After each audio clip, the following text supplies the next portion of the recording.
हाय, hello, नमस्ते, good morning. जैसा भी संबोधन आपको ठीक लगे एक्सेप्ट कीजिएगा। और कल का दिन आप लोग के लिए बहुत अच्छा तो नहीं रहा होगा, ठीक है, जैसे तैसे मैनेज हो गया, ठीक। आज कोई ऐसे स्टूडेंट हैं क्या जो सीधे अपने घर से आए हैं या सभी हॉस्टल से ही आए हैं आज? नॉन हॉस्टल कितने हैं आप? और गर्ल्स में? आप तो हॉस्टल में रुकोगे ना, हॉस्टलर हो, आज ही घर से आए हो, ठीक है, ठीक। चलिए बेसिक इंट्रोडक्शन से शुरुआत करते हैं। मेरा नाम दीपक साहू है और मैं भी प्रॉपर दुर्ग से हूँ। शंकरा वन से मैंने अपनी इंजीनियरिंग कंप्लीट की है और उसके बाद सिविल सर्विसेज की तैयारी में कैरियर चाहते थे, तो सिविल सर्विसेज से हमने अपनी तैयारी शुरू की थी। पीएससी और व्यापम के लगभग काफ़ी सारे एग्जाम दिए और इसी श्रेणी में पढ़ने में और पढ़ाने में भी रुचि जागी और आप आज आपके सामने पहुंच गए। खैर, पढ़ाने का लगभग अनुभव 4 साल का रहा है और लगभग 1200-1500 स्टूडेंट के साथ इंटरेक्शन रहा है, ठीक है। तो आप लोग की लगभग ज़्यादातर क्वेरीज पता होती है कि आपके दिमाग में क्या चल रहा है या किस टाइप का आपको रिस्पॉन्स चाहिए। तो कुछ ऐसी चीज़ें हो सकती हैं जो आपके लिए बिल्कुल नहीं हो, समझने में दिक्कत हो, तो बिल्कुल आप टीचर्स के साथ यहाँ पे डिस्कस करेंगे, ठीक है। क्लास के बाद ये जरूरी नहीं है कि हम यहाँ पे 1 घंटे के लिए आपके साथ और उसके बाद आपका हमारा कोई रिश्ता नहीं है। आप क्लास के बाद जैसे ही हम फ्री होते हैं आप तुरंत अपने क्वेरीज डाउट्स लेकर के यहाँ पे आ सकते हो, ठीक है। पढ़ाई को लेकर के कभी आपको कोई भी दिक्कत होती है बिल्कुल आप बेझिझक होकर कॉन्टेक्ट करेंगे, ठीक है। यहाँ पे हमारा मेन उद्देश्य क्या है? एक सिलेक्शन लेना। जैसे कि सर ने बताया, हमारा प्राथमिक और मुख्य उद्देश्य क्या है? एक सिलेक्शन लेना। जो भी अभी रिसेंट, क्योंकि आगामी चुनाव वर्ष है, काफी सारे वैकेंसीज आने वाली हैं और लंबे समय तक उसके बाद जैसा कि पता है हमको कि फिर से वैकेंसीज में वेट होल्ड लग जाएगा। जाहिर है कि नए चुनाव होने के बाद में तुरंत वैकेंसीज आने शुरू नहीं होंगे। तो ये जो 6 महीने 8 महीने का जो समय हमारे लिए बहुत महत्वपूर्ण है। अपनी तैयारी इस तरीके से रखनी है कि जो भी नए वैकेंसीज आते हैं उनमें हमारा सिलेक्शन होना तय होना चाहिए, ठीक है। पेपर देके हम निकलें तो श्योर रहें कि हमारा सिलेक्शन हो रहा है या नहीं हो रहा है, ताकि हम दूसरे वैकेंसीज के लिए तैयारी कर सकें, ठीक है। आप में से बहुत सारे स्टूडेंट ऐसे हैं जो डिफेंस वाले एग्जाम की तैयारी कर रहे हैं।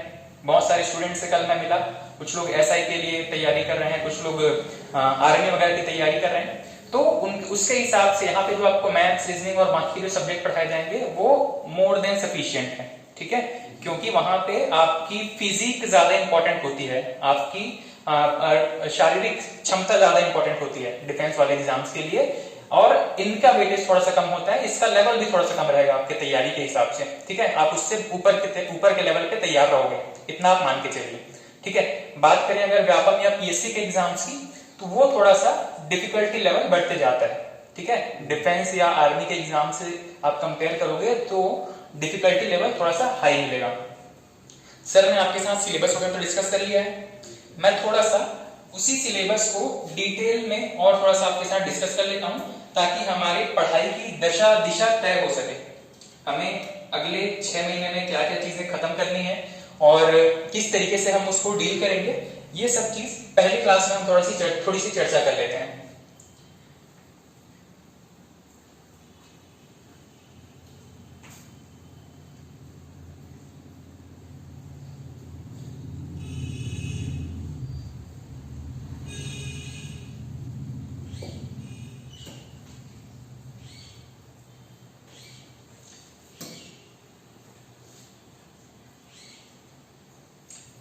चलिए, जैसे कि सर ने बताया कि आपको सबसे पहले तो किसी एग्जाम की तैयारी कर रहे हो, क्या हाथ में होना चाहिए? सिलेबस। सिलेबस पे आपको कमांड रहना चाहिए कि क्या क्या एग्जाम में आने वाला है, ताकि आपको बार बार भटकना ना पड़े कि अब क्या पढ़ूं तब क्या पढ़ूं, ठीक है। सबसे पहले तो आपके पास होना चाहिए सिलेबस। सिलेबस के लिए मैंने आपको एक रेफरेंस के तौर पे सीजीपीएससी का सिलेबस मैंने यहाँ पे रखा हुआ है। ये हमारे लिए क्या करेगा, एक गाइड के तौर पे है। जब भी आप किसी एग्जाम की तैयारी करने जाओगे, हो सकता है कि वहां पे सिलेबस प्रॉपर्ली मेंशन ना किया गया हो, वहां पे सिर्फ एक सब्जेक्ट मेंशन कर देगा कि आपको इतिहास पढ़ना है, पर इतिहास का दायरा तो बहुत बड़ा है, आप क्या क्या पढ़ोगे इतिहास में। उसकी जानकारी कहां पे मिल सकती है आपको? मोटा मोटी उसकी जानकारी कहां पे मिलेगी? उसकी जानकारी आप ले सकते हो पीएससी के जो मुख्य परीक्षा में जो सिलेबस दिया गया होता है। जैसे कि ये 2017 का पीएससी का आपका नोटिफिकेशन है। अब ये 2017 का ही मैंने क्यों लिया? 2017 एक ऐसा वर्ष था जहां पे ओल्ड सिलेबस के अकॉर्डिंग एग्जाम हुआ करता था। ठीक है, मैं आपके साथ 2018 और उसके बाद के भी नोटिफिकेशन यहाँ पे आपके साथ डिस्कस करने वाला हूं। यहाँ पे आप देखोगे कि जो मुख्य परीक्षा थी वहां पे कुछ सिलेबस में चेंजेस हुए थे। ठीक है, प्रीलिम्स का सिलेबस तो लगभग पूर्ववर्ती था, पहले के जैसा ही था। मुख्य परीक्षा में यहाँ पे जब 2017 तक का जो एग्जाम हुआ था, मतलब 2017 में जो नोटिफिकेशन आया था जिसका एग्जाम 2018 में हुआ था मुख्य परीक्षा का, वहां तक ये एक फिक्स सिलेबस फॉलो किया गया था मुख्य परीक्षा में। ठीक है, जैसे कि आपको पता है कि सीजीपीएससी एक प्रीलिम्स के लेवल पे होता है, जितने लोग प्री क्लियर करते हैं, उसके बाद मुख्य परीक्षा के लिए मुख्य परीक्षा में 7 हैंड रिटन, मतलब हैंड रिटन कहने का मतलब है कि थ्योरी पेपर लिखना होता है। 7 पेपर वहां पे लिखने होते हैं। ठीक है, जिसमें पेपर 1 लैंग्वेज का होता था। 2017 या 18 तक जिन्होंने एग्जाम दिया है वहां पे लैंग्वेज में उनको 4 लैंग्वेज पढ़ने पड़ते थे। कौन कौन से? हिंदी, इंग्लिश, छत्तीसगढ़ी और संस्कृत। उस टाइम तक संस्कृत भी सिलेबस में होता था। ठीक है, इसके अलावा निबंध 2 ऐसे लिखने होते थे। उसके बाद में पेपर 3 इतिहास, संविधान, लोक प्रशासन का एक कंबाइंड सिलेबस होता था जहां पे पेपर 3 में उनको लिखना पड़ता था। पेपर 4 साइंस एंड टेक्नोलॉजी और एनवायरनमेंट को कंबाइन करके एक सब्जेक्ट बनाया गया था जिसका एक पेपर होता था। उसके बाद में इकोनॉमी और जियोग्राफी का एक पेपर होता था। उसके बाद में साइंस और रीजनिंग का एक पेपर होता था और लास्ट 7th पेपर जो था वो था सोशियोलॉजी और फिलोसॉफी का, दर्शन शास्त्र और समाज शास्त्र का। ठीक, ये जो पीएससी का सिलेबस था इसमें 2018 में चेंजेस आए। एक गैजेट नोटिफिकेशन निकाला गया सरकार के द्वारा और बताया गया कि आगामी परीक्षाओं में क्या क्या परिवर्तन किए जाएंगे। ठीक है, वो गैजेट नोटिफिकेशन भी हम यहाँ पे देख लेंगे। खैर, आप यहाँ पे जब प्रिपरेशन करने आए हो तो जाहिर है आप व्यापम के एग्जाम के फॉर्म तो भरोगे ही, पीएससी का भी मेरे ख्याल से आप फॉर्म भरना चाहोगे। ठीक है, क्यों? क्योंकि यहाँ पे जो भी पोस्ट है उनका लिस्ट यहाँ पे दिया गया है। जो व्यक्ति यहाँ पे पुलिस विभाग में जाना चाहता है उनके लिए पीएससी के थ्रू जाने के लिए सबसे टॉप मोस्ट पोस्ट कौन सा है? यहाँ पे डीएसपी का पोस्ट है। ठीक है, बाकी सभी पदों के लिए जैसे कि कांस्टेबल भर्ती के लिए अलग से वैकेंसी निकलता है, एसआई के लिए अभी हाल ही में वैकेंसी निकला हुआ है। जो यहाँ पे टॉप मोस्ट लेवल पे जो पोस्ट है जैसे कि डीएसपी का, वो किस एग्जाम के थ्रू जाएगा? किस एग्जाम के थ्रू आप जा सकते हो? पीएससी के थ्रू जा सकते हो। तो जिनका पैशन है कि आपको group A group B officer की क्लास में पोस्ट लेना है तो आपको पीएससी के लेवल पे तैयार होना पड़ेगा, पीएससी की तैयारी करनी पड़ेगी। ठीक है, और क्योंकि अब यहाँ पे हमारा सिलेबस या हमारा समय सीमा सिर्फ 6 महीने का है, जाहिर है हम पूरा पीएससी का प्री मेंस इंटरव्यू सबका तैयारी नहीं कर पाएंगे क्योंकि मेंस का दायरा अपने आप में काफी बड़ा है। हम आपको हेल्प किस में कर सकते हैं? पीएससी प्री तक की जितनी चीजें हैं उसमें हम आपको हेल्प कर सकते हैं। प्री में भी वो सब्जेक्ट जो कि मेंस में कॉमन है, जैसे कि इतिहास, भूगोल, अभी हमने देखा ना कि कुछ पेपर्स में, जैसे कि यहाँ पे पेपर 3 में हो गया इतिहास, संविधान, ये हम प्री के लिए भी पढ़ेंगे। तो ये हम इस तरीके से पढ़ेंगे कि आपके मेंस के लायक भी ये तैयार हो जाए। वैसे ही यहाँ पे पर्यावरण हो गया, इतिहास, आपका भूगोल हो गया, अर्थव्यवस्था हो गया, गणित, ये सभी सब्जेक्ट आप इस तरीके से पढ़ोगे यहाँ पे कि वो आपके मेंस में भी हेल्प करेगा। ठीक है, तो ये एक अपनी तरफ से हम लोग एफर्ट लगा सकते हैं। ठीक, मैं बात कर रहा था यहाँ पे जो पीएससी के पोस्ट है उसमें सबसे पहले तो आता है आपका डीसी, डिप्टी कलेक्टर का, उसके बाद में डीएसपी, और इसी तरीके से लगभग यहाँ पे 40 अलग अलग विभागों के पोस्ट आपको पता है कि किन किन विभागों में वैकेंसी होती है, उसके अकॉर्डिंग उस वर्ष में अलग अलग वैकेंसी दिए जाते हैं। ठीक है, ये कब तक आपका 2017 का, ये मैंने क्यों रखा है यहाँ पे, ये बताने के लिए कि 2017 के बाद से सिलेबस में कुछ चेंजेस हुए हैं। ठीक, क्या चेंजेस हुए हैं इसको देख लेते हैं। 2018 में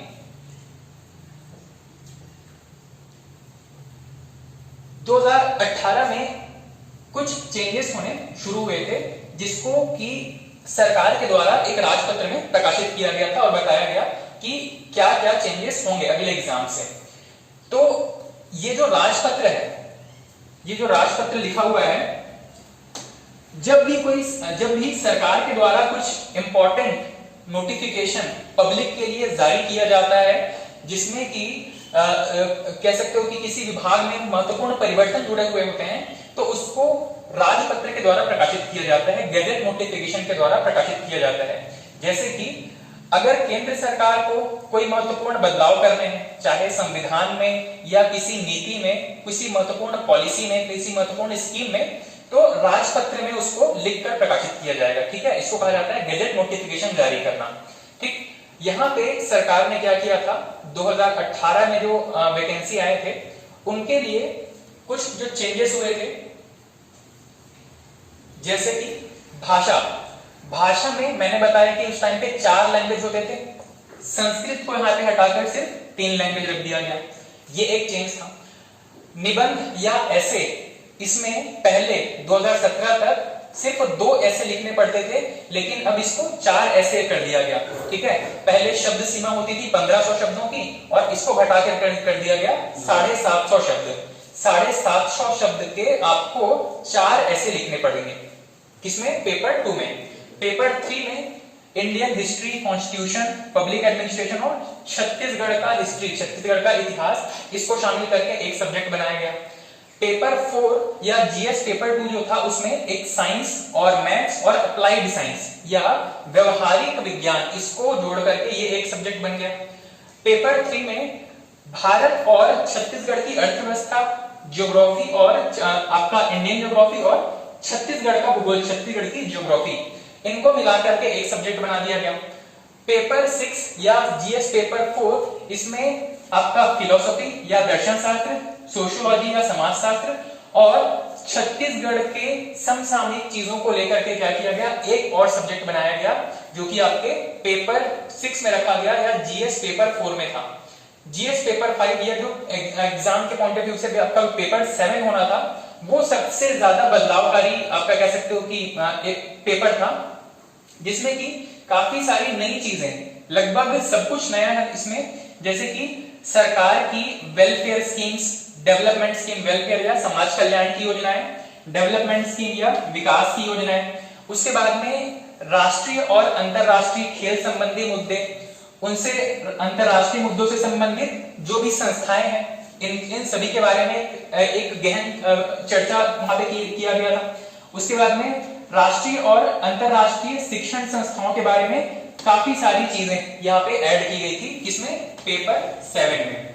ठीक है, अब क्योंकि हम यहाँ पे मेंस की तैयारी तो नहीं कर रहे हैं, इसीलिए इसमें से बहुत सारी चीजें हमारे काम की नहीं है। हमारे काम का क्या है?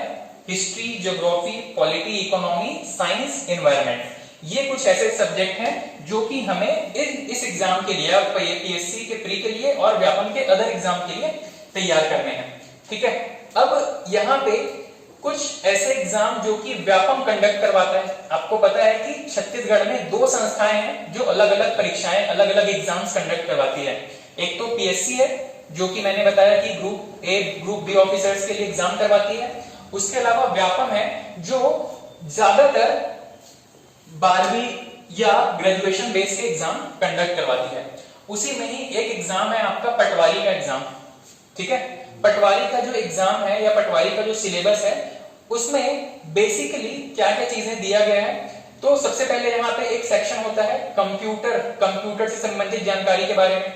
एक सेक्शन होता है हिंदी व्याकरण के बारे में, ताकि आपको ये समझ में आ जाए कि आपको अलग अलग विषयों में, कई बार स्टूडेंट के साथ क्या होता है कि कुछ विषय में हमारा इंटरेस्ट बहुत ज्यादा हो जाता है, हम उसको बहुत ज्यादा पढ़ने की कोशिश करेंगे और उसमें समय लगाते रहेंगे। अदर सब्जेक्ट जिनमें हमारा इंटरेस्ट नहीं जाग रहा है, उनको हम अवॉइड करते हैं, छोड़ने की कोशिश करते हैं। सिलेबस डिस्कस करने का मुख्य उद्देश्य ये है कि आपको कोई भी सब्जेक्ट छोड़ना नहीं है, कम से कम 1 बार 2 बार उसको रिवाइज करके जाना है। आपकी जो स्ट्रेंथ है, जिन सब्जेक्ट में आपको अच्छा लगता है पढ़ना, उसे तो आप ज्यादा पढ़ेंगे ही, पर जो सब्जेक्ट आपको इंटरेस्टिंग नहीं लग रहा है पर सिलेबस में है, उस पर भी हमें कमांड करने की कोशिश करनी है। ठीक है।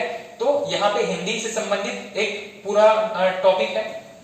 इंग्लिश, बहुत सारे स्टूडेंट्स को इंग्लिश से दिक्कत होती है, इंग्लिश से दूर भागने की कोशिश करते हैं, इंग्लिश का भी एक सेक्शन है। मैथ्स सर ने भी डिस्कस किया, और यहाँ पे जो भी टॉपिक लिखे गए हैं वो सारे टॉपिक आपके क्लास में कवर हो जाएंगे।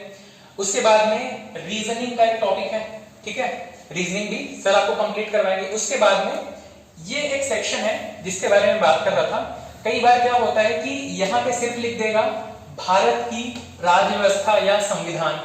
यहाँ पे तो चलो कम से कम कुछ टॉपिक मेंशन किया है। कई एग्जाम ऐसे देखोगे जहां पे सिर्फ लिख देगा भारत की राज्य व्यवस्था या संविधान, और आप परेशान होते रहोगे कि अब आपको उसमें पढ़ना क्या क्या है।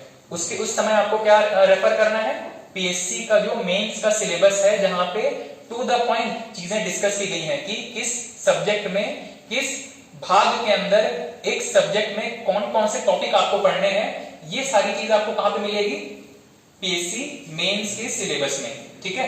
उसी तरीके से भारतीय इतिहास, अब यहाँ पे बड़ा छोटा सा सिलेबस दिया गया है कि भारतीय सभ्यता संस्कृति। भाई भारतीय सभ्यता संस्कृति हम किस हिसाब तक पढ़े, हड़प्पा काल से लेकर के आज वर्तमान काल तक 2023 तक हमारी सभ्यता संस्कृति में लगातार परिवर्तन है, ठीक है। बहुत सारी चीजें हैं, हर राज्य की अपनी कुछ सभ्यता संस्कृति अलग अलग है। हर राज्य में डांस है, आर्ट है, कुछ हैंडक्राफ्ट्स हैं, कितनी चीजों के बारे में पढ़ोगे। तो ये दायरा हमको कहां से मिलेगा, आपके पीएससी मेंस के सिलेबस से, ठीक। उसी तरीके से भूगोल की चर्चा करें, अर्थव्यवस्था की चर्चा करें, ये सभी चीजें या ये सभी कह सकते हो कि आपका सिलेबस का जो दायरा है वो पीएससी मेंस आपको एक गाइड करेगा कि आपको इतनी चीजें मिनिमम कम से कम कवर करके रखनी है। उसके बाद अगर बात करें समसामयिक घटनाओं की, ठीक है, करंट अफेयर्स की अगर बात करें, तो यहाँ पे कुछ महत्वपूर्ण टॉपिक हो जाते हैं, जैसे कि समसामयिक घटनाओं में भी ज्यादातर एग्जाम्स में क्या पूछता है, नियुक्तियां। कोई भी जो नए अपॉइंटमेंट हुए हैं, राष्ट्रपति, आपके सुप्रीम कोर्ट के जज, आपके किसी राज्य के मुख्यमंत्री, इनमें जो भी नए नए परिवर्तन होते रहेंगे वो आपके नियुक्तियों के अंतर्गत आएंगे। उसके बाद आपका एक सेक्शन आता है आपका खेल। भारत में स्पोर्ट्स कल्चर, खेल संबंधी जो संस्कृति है वो बहुत कह सकते हो कि क्रिकेट की वजह से या कुछ मेजर इवेंट्स की वजह से बहुत फेमस है। तो खेल से संबंधित काफी सारे प्रश्न पूछे जाते हैं। इसके अलावा विज्ञान, कुछ नए खोज हुए हैं, कुछ विज्ञान से संबंधित कुछ टॉपिक अगर बहुत हाईलाइटेड हैं तो यहाँ पे विज्ञान से संबंधित प्रश्न पूछे जाते हैं। इसके अलावा कुछ फेमस पर्सनैलिटी, कुछ व्यक्ति हैं, कुछ बुक्स हैं, किताबें हैं उस वर्ष फेमस रही हो, ये सभी आपको करंट अफेयर के अंदर पढ़ने होते हैं, ठीक है। इसको भी हम बहुत डिटेल से डिस्कस करेंगे। उसके बाद में छत्तीसगढ़ की जो भी चीजें हैं, जैसे कि इतिहास, भूगोल, राज्य व्यवस्था, ये भी आपको कहां से मिलेगा, इसका दायरा हम कहां से खींचेंगे, पीएससी मुख्य परीक्षा के सिलेबस के अकॉर्डिंग, ठीक। अब आपको बार बार हम ये नहीं कहेंगे कि आप मुख्य परीक्षा का सिलेबस देख के आओ, ये हमारी जिम्मेदारी है कि हम उस सिलेबस के अकॉर्डिंग आपको क्लास में कंटेंट डिलीवर करें, ठीक है। दूसरी चीज, किताबों को लेकर के बहुत परेशान होने की जरूरत नहीं है। किताबों को लेकर के बहुत परेशान नहीं होंगे। यहाँ पे हम क्लास में जितनी चीजें डिस्कस कर रहे हैं, हम लगभग 1, 2 या कभी कभी 3, 4 बुक्स के साथ भी कंपाइल करके आपको नोट्स बनवाएंगे, ठीक है। नोट्स बनाने हैं, नोट्स लिखने से भागना नहीं है, ठीक। नोट्स जो आपके हैंड रिटन नोट्स होते हैं वो आपके एग्जाम के लास्ट टाइम में रिवीजन करने के लिए सबसे ज्यादा हेल्पफुल होते हैं। हम आपको यहाँ पे 400-600 पेज की कोई भी मोटी मोटी किताब रेफर कर सकते हैं, पर आपको भी पता है, हमको भी पता है कि एग्जाम के 1 दिन 2 दिन पहले आप उसको पलटने की स्थिति में नहीं रहोगे। क्यों? क्योंकि वो बिल्कुल नया लगता है। जब भी आप उसको पढ़ोगे आपको कंटेंट देख के क्या होता है, सिर चकराने लगता है। जबकि आपका जो हैंड रिटन नोट्स है उससे आप यूज्ड टू हो सकते हो। वो आपने क्योंकि पहला रिवीजन तो लिखते टाइम कर लिया, दूसरा, तीसरा, चौथा रिवीजन करते करते आपको ये पता चल जाता है कि आपने कौन सी बात कौन से पेज पे लिखी है। ऐसा होता है, जनरली ऐसा हो जाता है कि आपको ये पता रहे, एग्जाम में भी आपको याद आता है कि हाँ मैंने ये प्रश्न का उत्तर इस पेज में इस टॉपिक के पास में लिखा हुआ है, भले ही मुझे इस टाइम पे वो याद नहीं आ रहा है, पर ये इंफॉर्मेशन मेरे नोट्स में अवेलेबल है, ठीक है। इसीलिए हम कोशिश करेंगे कि ज्यादा से ज्यादा हम एक इन डेप्थ अपना क्लास नोट्स प्रिपेयर करें। ये जो सिलेबस मैं आपके साथ डिस्कस कर रहा हूं हॉस्टल वार्डन का, जिसकी वैकेंसी अब आने वाली है, ऐसा संभावित है, चर्चा में है। ये जो वैकेंसी था 2016 का था, इसमें एक बेसिक सिलेबस 2016 के अकॉर्डिंग अगर हम चर्चा करें तो यहां पे जैसा कि सर ने बताया 50 नंबर का क्या है, कंप्यूटर है। इसमें 25 अंक प्राप्त करना जरूरी है। ये हमारे लिए सबसे ज्यादा इंपॉर्टेंट पोर्शन होगा। क्यों? क्योंकि अगर हम यहां फेल हो गए तो हमारा पेपर चेक ही नहीं होगा, ठीक है। तो कंप्यूटर हमको बहुत अच्छे से पढ़ना है। उसके बाद में हिंदी, इंग्लिश, मैथ्स में भी कुछ ऐसे चीजें हैं जो कि जनरली सिलेबस में नहीं होता है, लेकिन आपके हॉस्टल वार्डन के सिलेबस में है। जैसे कि ये त्रिकोणमिति, आपके जो ज्योमेट्री वाला पोर्शन है, कई बार ये बहुत सारे एग्जाम में ये सिलेबस का हिस्सा नहीं होता है, लेकिन यहाँ पे दिया गया है, ठीक। उसके बाद में सामान्य ज्ञान का बहुत छोटा सा हिस्सा दिया गया है, लगभग 20 अंक का। लेकिन आपको पढ़ते समय ये रियलाइज होगा कि ये कितना लेंथी है। बहुत सारी चीजें पढ़ोगे तब आप इस 20 नंबर को अचीव करने की कंडीशन में रहोगे, ठीक है। पढ़ना आपको उतना ही पड़ेगा। ऐसा नहीं है कि यहाँ पे सिर्फ 20 नंबर का सिलेबस दिया गया है तो ये बहुत छोटा सा सिलेबस है कि आपको बता दिया है कि सिर्फ ये पढ़ के आप आ जाओ तो 20 नंबर आपके पक जाएंगे। ऐसा नहीं है। आपको संविधान उतना ही पढ़ना पड़ेगा, इतिहास उतना ही पढ़ना पड़ेगा, भूगोल उतना ही पढ़ेंगे और अर्थव्यवस्था भी उतना ही पढ़ेंगे, ठीक है। तो इन सबको पढ़ने के बाद हमारा 20 नंबर यहाँ पे अचीव होने वाला है। करंट अफेयर एक बहुत अच्छा टॉपिक रहेगा यहाँ पे, जो लगभग अगर आप 8 महीने 10 महीने या मैक्सिमम हम साल भर का कवर अगर कर लें तो हमारा करंट अफेयर से 20 नंबर पक्का हो सकता है। 20 में से आप कम से कम 17-16 प्रश्न अटेम्प्ट करने की कंडीशन में रहोगे। 5 प्रश्न ऐसे क्षेत्रों से पूछे जाते हैं जनरली जो हमारे रेंज से बाहर होते हैं, ठीक है। हम ये देखते हैं कि किसी एग्जाम में आपकी तैयारी, अगर हम इसको एक ग्राफ के तौर पे ड्रॉ करने की कोशिश करें तो एक हमारी तैयारी का एक लेवल होता है और एक होता है डिफिकल्टी लेवल, कि एग्जाम में किस लेवल का डिफिकल्टी, किस लेवल का प्रश्न पूछे ताकि हम उस डिफिकल्टी लेवल को बाईपास करने की कंडीशन में रहें, वहां तक की हम तैयारी कर लें, ठीक है। तो एक तो ये पैरेलल लाइन जाते रहेगा कि जहां पे आपकी तैयारी भी उस लेवल की है जिस लेवल का आपको डिफिकल्टी पूछने लगता है। पर अचानक से क्या होगा कि डिफिकल्टी लेवल ऐसा हाई हो जाएगा कि आपको बहुत ज्यादा तैयारी करके बहुत कम आउटकम मिल रहा है। उस कंडीशन तक भी हमको नहीं जाना है, ठीक है। 20 प्रश्नों का अगर सवाल है, 20 प्रश्नों का अगर हमारे पास हाथ में है तो हम इतना पढ़ लेंगे कि हमारे 15-16 प्रश्न हमारे रेंज में रहे, ठीक है। उसके बाद में छत्तीसगढ़ की सामान्य जानकारी, यहाँ पे सर इसको पूरे अच्छे से कवर करेंगे। छत्तीसगढ़ का जो भी है इतिहास, भूगोल, ठीक है। और राज्य व्यवस्था के अंतर्गत हम इसमें पंचायती राज के बारे में पढ़ते हैं। छत्तीसगढ़ की राज्य व्यवस्था के अंदर हम किसको पढ़ते हैं? पंचायती राज के बारे में पढ़ते हैं। और भारत की राज्य व्यवस्था के अंदर ज्यादातर यहाँ पे संविधान वाला हिस्सा आ जाता है। भारतीय संविधान को हम भारत की राज्य व्यवस्था के अंदर पढ़ लेते हैं, ठीक है। तो ये था एक मोटा मोटी आपके साथ सिलेबस का डिस्कशन।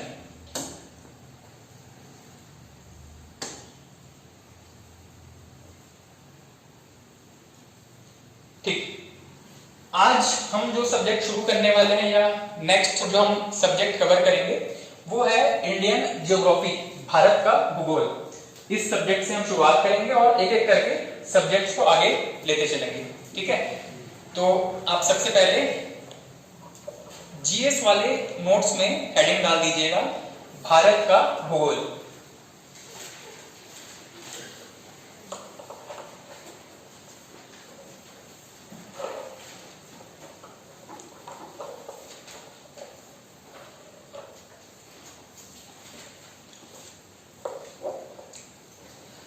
भारत का भूगोल।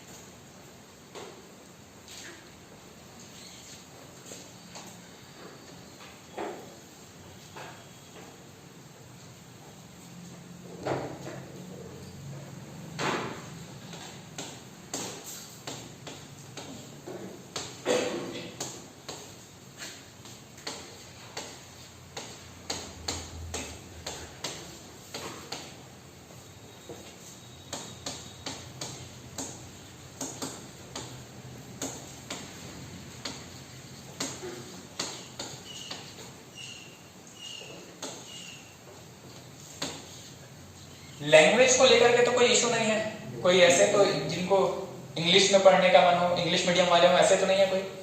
मैं तीनों में कंफर्टेबल हूँ भाई। हिंदी में पढ़ाने बोलोगे हिंदी में, इंग्लिश में बोलोगे तो इंग्लिश में, और छत्तीसगढ़ी भी चलेगा, ठीक है। तो जिसको जिस लैंग्वेज में पढ़ने का मन हो, जिस लैंग्वेज में डाउट पूछने का मन हो, उसी लैंग्वेज में हम कम्युनिकेट करेंगे, बातचीत करेंगे, ठीक। तो सबसे पहले शुरुआत करते हैं भारत के भूगोल से। और भारत का भूगोल जब आप पढ़ने की शुरुआत करोगे तो मैं आपसे पहले ये एक्सपेक्ट करता हूं कि आपको कम से कम 10वीं तक हमने सबने सोशल साइंस नाम का एक सब्जेक्ट पढ़ा है, सामाजिक विज्ञान, वहां पे ज्योग्राफी नाम का भी एक सब्जेक्ट होता था, ठीक है। तो मैं आपसे कुछ छोटे छोटे प्रश्न पूछने की शुरुआत करता हूं, आप बताते चलना। अच्छा ये बताइएगा कि भारत किस महाद्वीप का हिस्सा है? एशिया महाद्वीप का। विश्व में ऐसे कुल कितने महाद्वीप हैं? 7 महाद्वीप हैं। कितने महासागर हैं? 5 महासागर हैं। अफ्रीका नाम का एक देश है, किस महाद्वीप का हिस्सा है? या ये महाद्वीप है? महाद्वीप है। अफ्रीका नाम का एक महाद्वीप है, ठीक। अमेरिका किस महाद्वीप का हिस्सा है?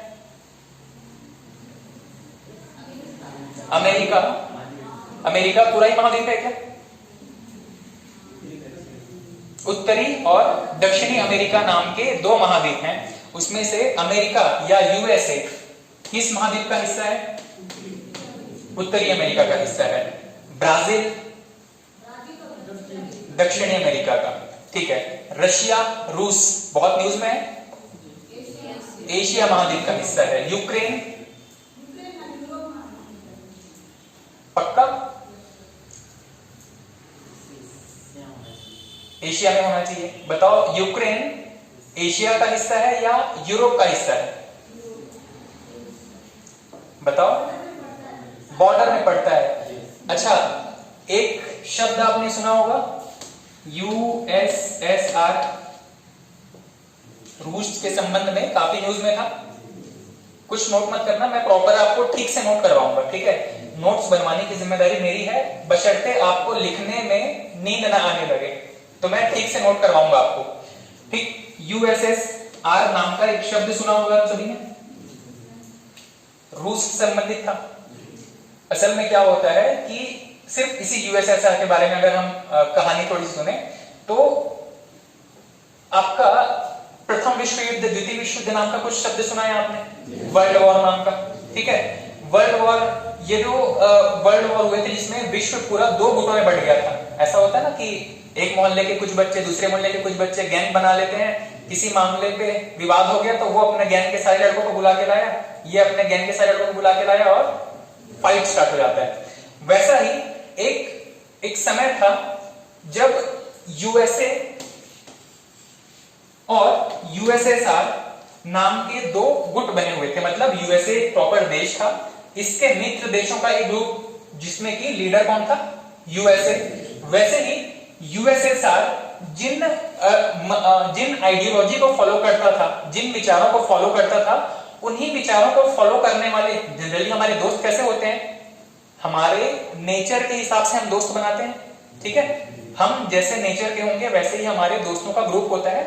कुछ एक्सेप्शन हो सकते हैं, अपवाद हो सकते हैं जिनसे हम मेल जोल कम रखें, पर हमारे ज्यादातर फ्रेंड सर्कल को देखकर बताया जा सकता है कि ये व्यक्ति कैसा है, ठीक है।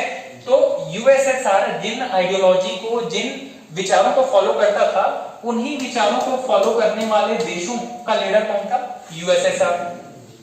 और इन दोनों देशों के बीच में हमेशा क्या रहता था? अपने अपने विचारों को विश्व में फैलाने की होड़ मची रहती थी, ठीक है। अब ये जो यूएसएसआर है, धीरे धीरे क्या हुआ? यूएसए जो है वो कैपिटलिस्ट या पूंजीवादी विचारों का, अब ये पूंजीवाद क्या है ये हम किसमें पढ़ेंगे? इकोनॉमी में पढ़ेंगे।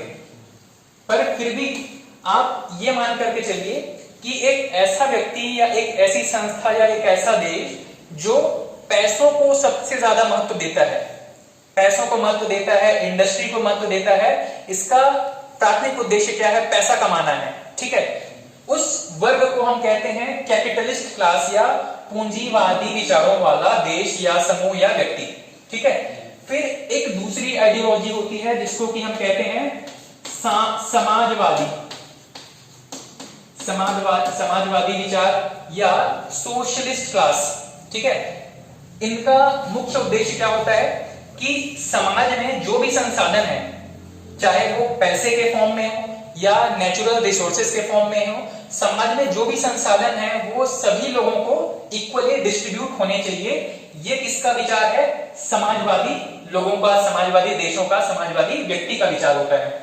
तो यूएसएसआर एक ऐसा ग्रुप था जो कि समाजवादी विचारों से प्रेरित था। यूएसए हमेशा से पैसों पर ध्यान देता रहा है, आज भी डॉलर का वैल्यू सबसे अच्छा है विश्व में देखा जाए तो ये पूंजीवादी विचारों का फॉलो करता था।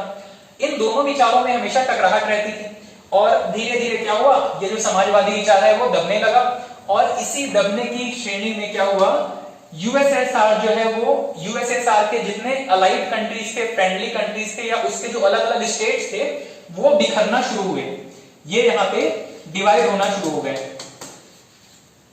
यूएसएसआर जब डिवाइड होना शुरू हुआ तो ये काफी छोटे छोटे देशों में बंटने लगा, जैसे कि यूक्रेन जिसकी हम चर्चा भी कर रहे थे, ये इसी यूएसएसआर का हिस्सा हुआ करता था।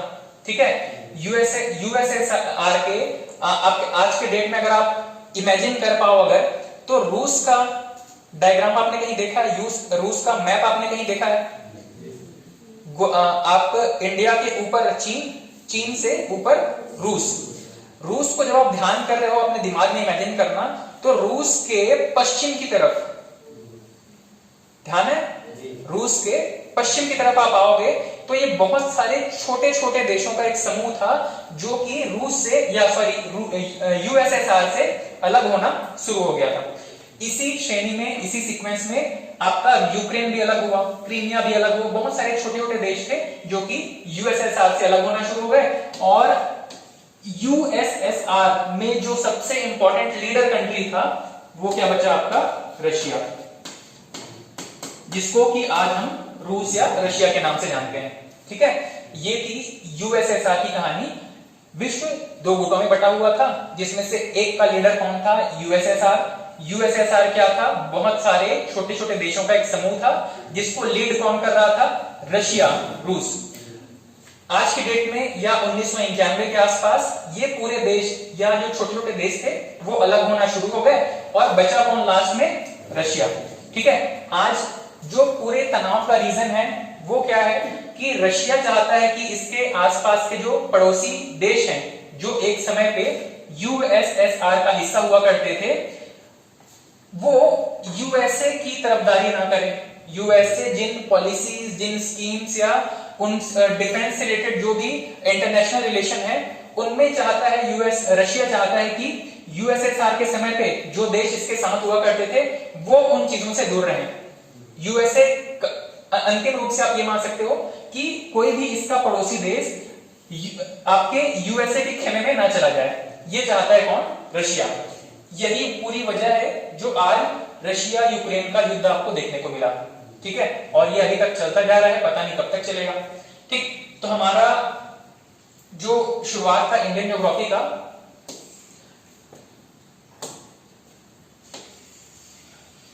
इंडियन ज्योग्राफी में मैंने आपसे शुरुआत में कुछ प्रश्न किए कि आपका जो भारत है किस देश का, किस कॉन्टिनेंट का हिस्सा है। इसी श्रेणी में बहुत सारे दूसरे देशों की भी हमने चर्चा की। पूरी अगर ज्योग्राफी को अगर हम समराइज करें, देखने की कोशिश करें सबसे पहले से इस ज्योग्राफी को, तो इसको हम दो पार्ट में डिवाइड करके पढ़ सकते हैं। सबसे पहला तो है एक इंडियन ज्योग्राफी और एक है वर्ल्ड ज्योग्राफी या पूरे शेष विश्व का भूगोल। ठीक है, एक भाग जिसमें जो कि हमारे एग्जाम के लिए इंपॉर्टेंट है वो है इंडियन ज्योग्राफी और दूसरा एक भाग है विश्व का भूगोल। विश्व का भूगोल, इसकी चर्चा हमारे सिलेबस में कहीं भी नहीं है तो हम इसको छुएंगे भी नहीं। हमारा पूरा फोकस किसमें रहेगा? इंडियन ज्योग्राफी या भारत के भूगोल पर। ठीक, तो मेरे कुछ आगे के जो सवाल हैं वो भारत के भूगोल पर ही केंद्रित रहेंगे। हाँ हाँ, अच्छा यूक्रेन।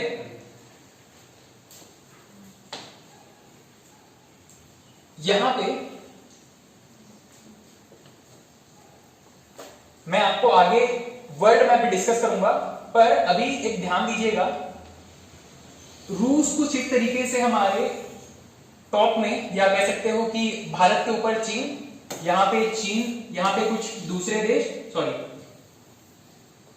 चीन पूरा इस तरफ घिरा हुआ है, इसके आसपास कुछ और दूसरे पड़ोसी देश हैं, और ये नीचे भारत। ठीक, यहां पे मान लीजिए कि ये कुछ हिस्सा इतना जो है वो आज के टाइम पे रशिया का हुआ करता था। ये तो आता है आपके एशिया महाद्वीप में। मान लो ये है आपका यूक्रेन।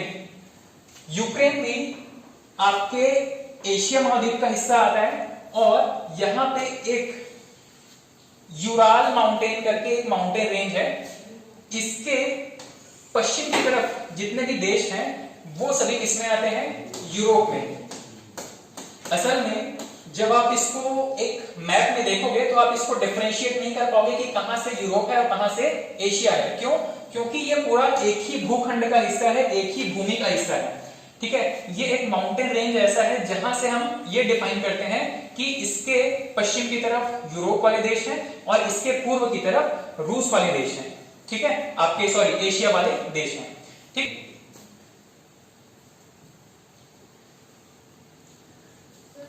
हाँ, यूएसएसआर का फुल फॉर्म किसी को याद है क्या? यूएसएसआर का फुल फॉर्म?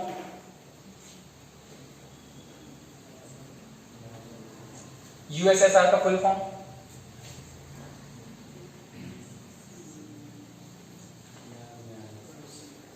बहुत न्यूज में था भाई। हाँ हाँ, सोवियत यूनियन करके है।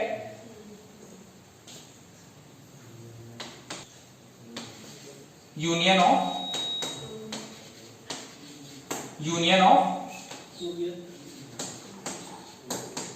Soviet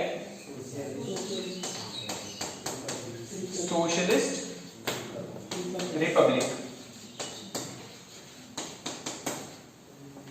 union of Soviet socialist Republic, ये था आपका यूएसएसआर का फुल फॉर्म। ठीक, बात करें हम, वापस आते हैं अपने ट्रैक पे, इंडियन ज्योग्राफी। इंडियन ज्योग्राफी में हमें किन किन चीजों के बारे में पढ़ना है, इसका भी एक सिलेबस हम अगर डिफाइन करें तो यहां पे इंडियन ज्योग्राफी में सबसे पहले हमको पढ़ना है भारत की कुछ सामान्य जानकारी के बारे में, जैसे कि भारत में कौन कौन से राज्य हैं, भारत में जो राज्य हैं उनकी कैपिटल राजधानियां क्या क्या है। ठीक, भारत का अक्षांशीय देशांतरी विस्तार कहां पर है। ठीक है, उसके बाद में हम भारत के भौगोलिक विभाजन के बारे में देखेंगे। भौगोलिक विभाजन में क्या क्या चीजें आती है, किसी भी देश में, किसी भी क्षेत्र में जब आप वहां के लैंडस्केप को देखोगे तो आपको क्या क्या दिखाई देता है? या तो आपको आसपास में पर्वत पहाड़ दिखाई देते हैं, या आसपास में क्या दिखाई देंगे?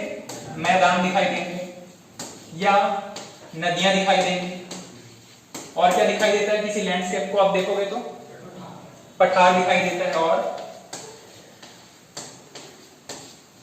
और क्या दिखता है जब हम किसी लैंडस्केप या किसी भूभाग को, इसी क्षेत्र को नहीं, विश्व के किसी भी भूभाग को जब आप देखोगे तो आपको क्या क्या दिखाई दे सकता है? वन और हाँ मरुस्थल दिखाई दे सकता है। किसी किसी देश में द्वीपों की संख्या बहुत होती है, द्वीप। ठीक है, ये मेजर लैंडस्केप है या मेजर ऐसे भौगोलिक संरचनाएं हैं जो किसी भी देश में हमको दिखाई देती हैं। इन सभी के बारे में हम पढ़ेंगे। उसके बाद में भूगोल में, भारत के भूगोल में हम भारत में कृषि से संबंधित चीजों के बारे में पढ़ेंगे। और क्या है यहाँ पे? जनसंख्या के बारे में पढ़ेंगे। भारत की पॉपुलेशन में किस किस तरीके के प्रश्न बनते हैं वो हम यहाँ पे देखेंगे। इसके अलावा इंडियन ज्योग्राफी में नदियों के ऊपर बहुत सारे हाइड्रो इलेक्ट्रिक प्रोजेक्ट लगते हैं, उसके लिए क्या बनाए जाते हैं, डैम, वहां पे बांध बनाए जाते हैं, यहां से भी काफी प्रश्न पूछे जाते हैं। इसके अलावा दर्रे, पास, दर्रे या दर्रा या पास, यहां से प्रश्न बनते हैं। ठीक है, तो ये हमारा मोटा मोटी एक सिलेबस रहेगा, हम इसमें और भी चीजें ऐड करते चलेंगे। अब मुझे कुछ बेसिक जानकारी बताते चलना। जैसे हमने यहाँ पे शब्द नोट किया, द्वीप। द्वीप क्या होता है, चारों तरफ पानी से घिरा हुआ एक लैंड मास है जिसको कि हम द्वीप कहते हैं। ठीक है, पठार, पठार किसको कहा जाता है, ऊपर में समतल, एक ऐसा पर्वतीय क्षेत्र कह सकते हो कि जो ऊपर से फ्लैट हो, उसको हम पठार कहते हैं। उसके बाद में दर्रा, पास या दर्रा किसको कहा जाता है, दो पहाड़ों के बीच रास्ता बनाया जाता है या बना हुआ होता है, दोनों। ठीक, पर्वतों के बीच का ऐसा क्षेत्र जो कि आपको आवागमन के लिए रास्ता देता है, उसको हम क्या कहते हैं, दर्रा या पास। ठीक, इसके अलावा बाकी ऐसे तो कोई शब्द नहीं है जिनसे आप परिचित ना हो। ये कुछ ऐसे शब्द हैं जिनको कि हम आगे डिटेल में चर्चा करने वाले हैं। ठीक, चलिए मैं जो टॉपिक शुरू करने वाला हूं भारत की सामान्य जानकारी से संबंधित, लेकिन उससे पहले आपको पीएससी या व्यापम में आए हुए कुछ प्रश्न जो वन लाइनर क्वेश्चन होते हैं वो मैं पूछते चलता हूं, ताकि आपको ये पता चले कि आप जो नोट्स बना रहे हो, नोट्स लिख रहे हो, वो आपके काम का है भी या नहीं है। ठीक है, तो एक प्रश्न पूछा गया है पीएससी, आपके पीएससी के किसी वर्ष के एग्जाम में, कुछ नोट मत करना, मैं प्रॉपरली आपको नोट करवाऊंगा। ठीक है, यहाँ पे प्रश्न पूछा गया है कि क्षेत्रफल की दृष्टि से भारत में सबसे छोटा राज्य कौन सा है, गोवा, और सबसे बड़ा राज्य राजस्थान। आपको राज्यों का क्रम याद है क्या, फर्स्ट, सेकंड, थर्ड, लार्जेस्ट या बड़े राज्य। भारत में अगर बड़े राज्यों में अगर बात करें तो यहाँ पे आपको दो तरीके के प्रश्न पूछे जाते हैं। जनरली आपको एग्जाम में दो टाइप के प्रश्न पूछे जाएंगे क्षेत्रफल की दृष्टि से। या तो पूछेगा कि बड़ा राज्य कौन सा है, बड़ा राज्य आकृति के हिसाब से, क्षेत्रफल के हिसाब से, और एक प्रश्न पूछता है छोटा राज्य। छोटे राज्य का आंसर बड़ा सीधा सपाट सा है, जनरली आपको याद भी है, गोवा। सबसे छोटा राज्य कौन सा है, गोवा। बड़े राज्यों में थोड़ा सा प्रश्न डिफिकल्ट हो जाता है कि यहाँ पे पूछता है फर्स्ट, सेकंड और थर्ड लार्जेस्ट कौन कौन से हैं। फर्स्ट को आपने बता दिया, राजस्थान। सेकंड उत्तर प्रदेश और महाराष्ट्र। पक्का? कोई है जो अपना आंसर चेंज करना चाहते हैं? थर्ड महाराष्ट्र, ठीक है। सेकंड वाला कुछ चेंज करना चाहोगे क्या? यूपी, बिहार, और कोई? 28 ऑप्शन, 28 में से हम 4 ऑप्शन अभी खत्म किए हैं, 24 ऑप्शन और है आपके पास। तमिलनाडु हो सकता है, और हाँ एमपी एक ऑप्शन आ गया, और बचे हुए हैं 20 ऑप्शन और है आपके पास अभी। यूपी या तो एमपी होगा, ठीक है। जिन्होंने तुक्का मारा है एमपी के लिए वो बिल्कुल ठीक है। ठीक, तो बड़े राज्यों के बारे में देखिए, बेसिक अंडरस्टैंडिंग वाली चीज थी, पर उसमें भी हम, ये पहला ही प्रश्न था जिसमें हम गलती कर बैठ रहे हैं। ठीक है, इसका मतलब ये है कि हम जिन चीजों को पढ़ चुके हैं उन्हें इतने ठीक से पढ़ेंगे कि एग्जाम में गलती ना हो। कोई ऐसा चीज जो कि सिलेबस से बाहर था, दूर था, वो हम नहीं पढ़ पाए, वहां गलती होती है, समझ में आता है। ये बेसिक प्रश्न था क्षेत्रफल की दृष्टि से। अब आप इसको याद कैसे रखोगे? आप लेस देन और ग्रेटर देन का साइन, सिंबल याद है आपको, इस तरीके से और इस तरीके से, ठीक है। तो भारत में आप यहाँ पे गुजरात से चलना शुरू करो, यहाँ पे एमपी तक पहुंचो और आपका नीचे क्या है, महाराष्ट्र। ये क्या हो गया आपके टॉप 3 एरिया वाइज स्टेट्स, ठीक है, गुजरात, मध्य प्रदेश और महाराष्ट्र। ये क्या है, भारत के 3 सबसे बड़े राज्य क्षेत्रफल की दृष्टि से। सबसे छोटा राज्य कौन सा हो गया, गोवा।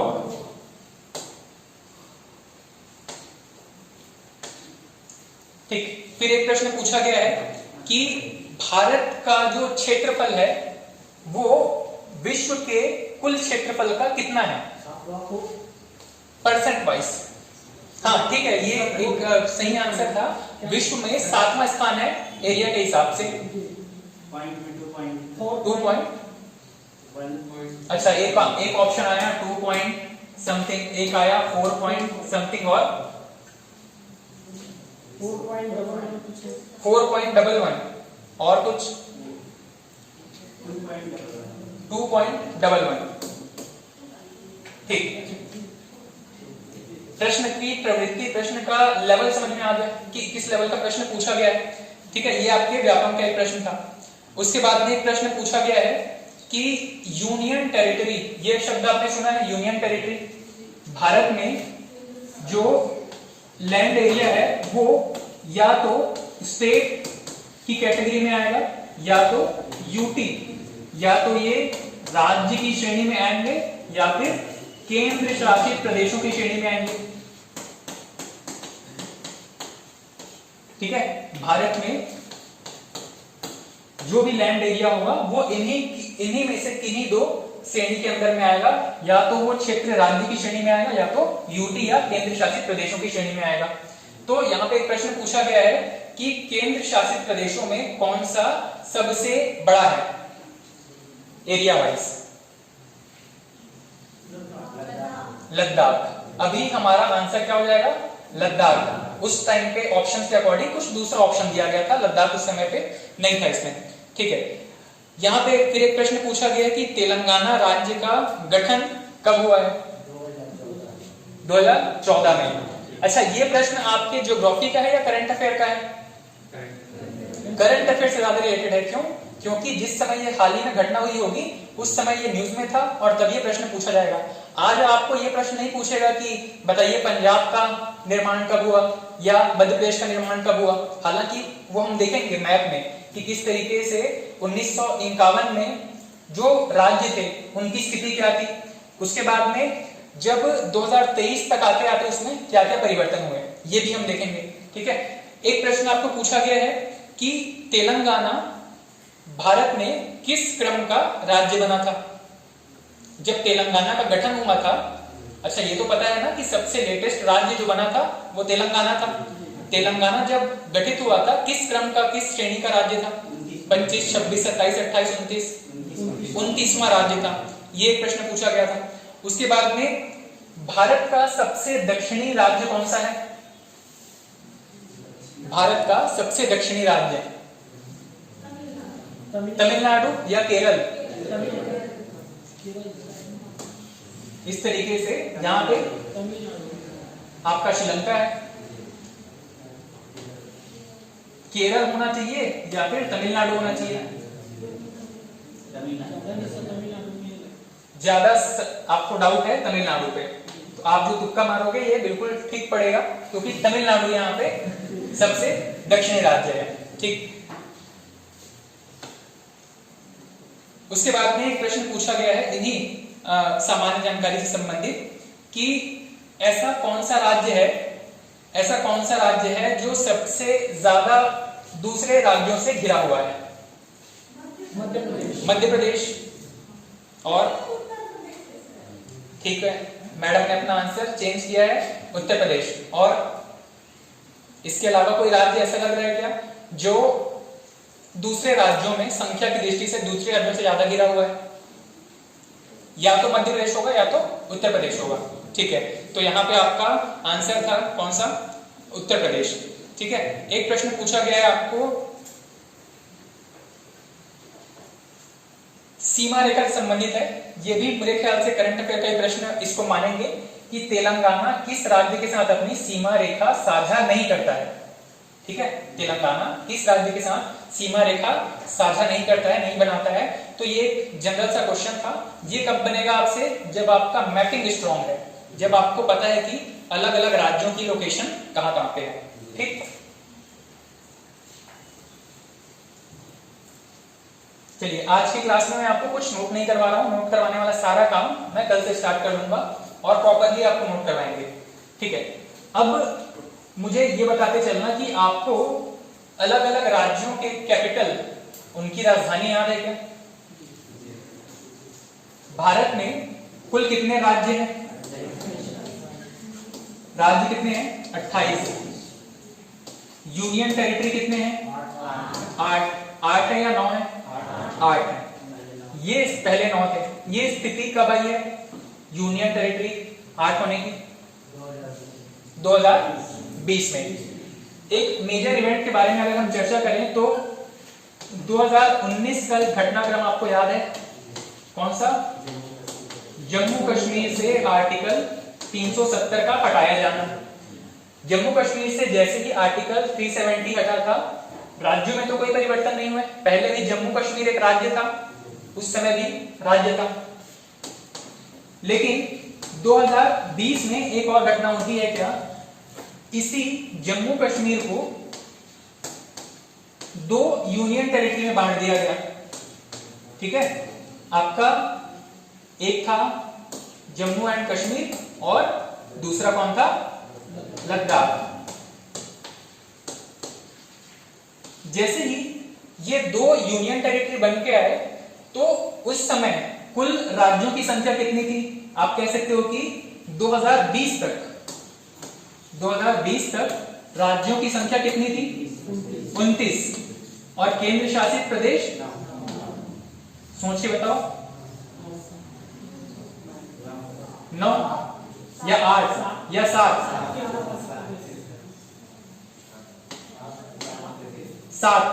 7 यूनियन टेरिटरी थे। ठीक है, अब यहां पे जो केंद्र शासित प्रदेश हैं वो कितने हो गए? 7 में 2 कौन से ऐड हो गए?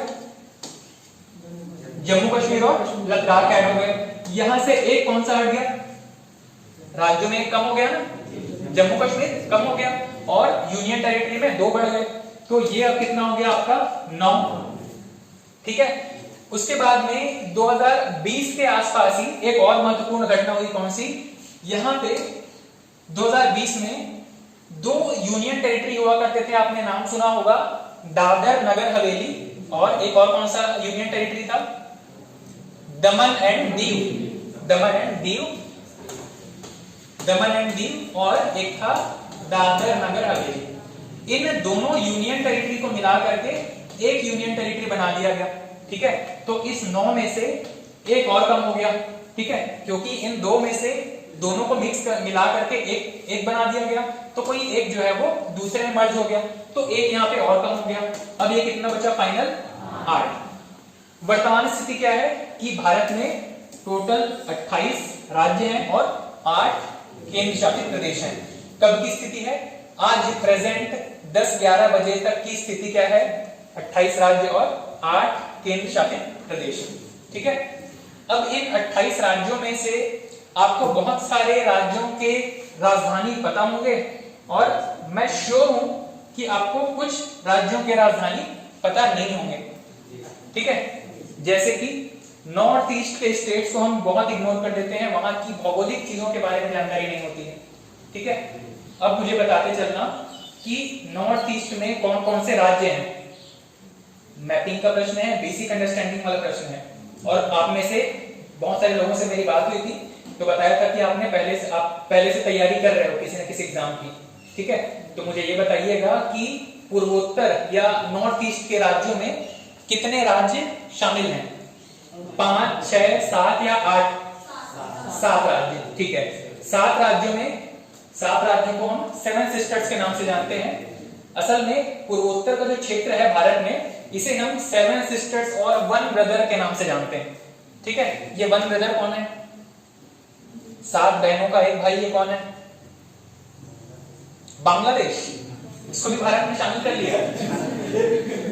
बांग्लादेश बड़ा भाई हो जाएगा, बहुत बड़ा है। ठीक, मैं एक बेसिक सा मैप ड्रॉ करने की कोशिश कर रहा हूं कोई हंसेगा नहीं, ठीक है।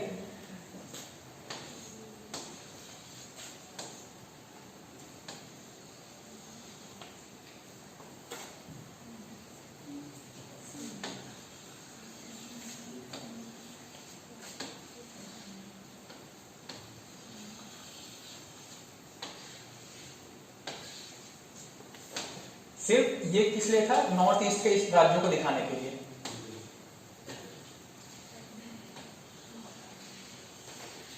बाकी नीचे यू शेप में आ जाएगा। यहां पे जो नॉर्थ ईस्ट के राज्य हैं, इसमें जो 7 सिस्टर्स और 1 ब्रदर की हम बात कर रहे थे,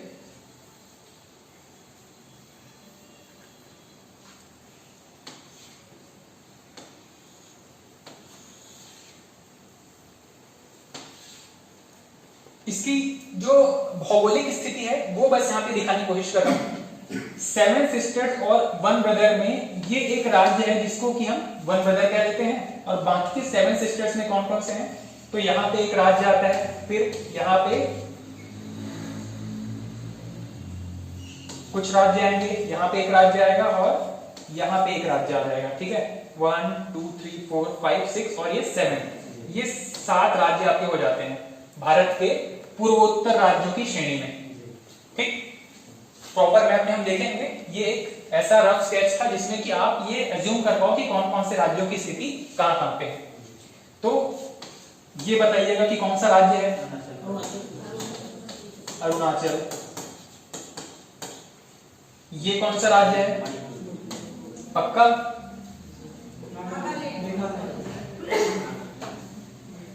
तीन चार ऑप्शन और बचे हैं, बता दो। मिजोरम और मिजोरम। हाँ मैडम, आपका क्या ऑप्शन है, नागालैंड। उसके बाद में ये आपका मणिपुर, उसके नीचे मिजोरम। ये कौन सा है, त्रिपुरा। ये कौन सा है जो बीच का एक राज्य बचा है, असम। और यहां पे ये वाला स्टेट मेघालय। ये भारत के 7 राज्य हो गए जिनको कि हम 7 सिस्टर्स के नाम से जानते हैं। ये वाला राज्य कौन सा हो गया, सिक्किम, ठीक। ये है आपके भारत के पूर्वोत्तर के राज्य, जिसमें कि 7 ऐसे राज्य हैं जिनको कि हम 7 सिस्टर्स के नाम से जानते हैं। सिक्किम इसी श्रेणी में, इसको हम 7 सिस्टर्स प्लस 1 ब्रदर के नाम से जानते हैं, ठीक है। चलिए अब मुझे ये बताते चलना कि भारत के जो 28 राज्य हैं, अगर आप पूरा इंडिया का मैप ध्यान कर पा रहे हो दिमाग में, अगर आप उसको एज्यूम कर पा रहे हो, मेमोराइज कर पा रहे हो, सबसे नॉर्थ में कौन सा राज्य या यूनियन टेरिटरी है।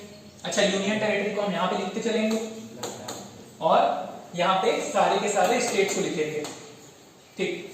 सबसे पहले मुझे ये बताइएगा कि भारत के उत्तरी बिंदु से शुरू करेंगे। सबसे पहले क्या पड़ेगा, उत्तर की तरफ से शुरू करें तो लद्दाख, फिर जम्मू कश्मीर, उसके बाद में नीचे आएंगे तो क्या पड़ेगा, उत्तराखंड या हिमाचल पहले पड़ेगा, ठीक है, हिमाचल पहले पड़ेगा। उसके नीचे, हिमाचल के नीचे आपका उत्तराखंड। हिमाचल और उत्तराखंड के पश्चिम की तरफ चलेंगे तो पंजाब या हरियाणा, पंजाब, और उसके पंजाब के थोड़ा सा नीचे आपका हरियाणा। पंजाब की कैपिटल कौन सी है, और हरियाणा की चंडीगढ़, ठीक। पंजाब, हरियाणा, उत्तराखंड से नीचे आएंगे तो कौन सा राज्य पड़ेगा, राजस्थान।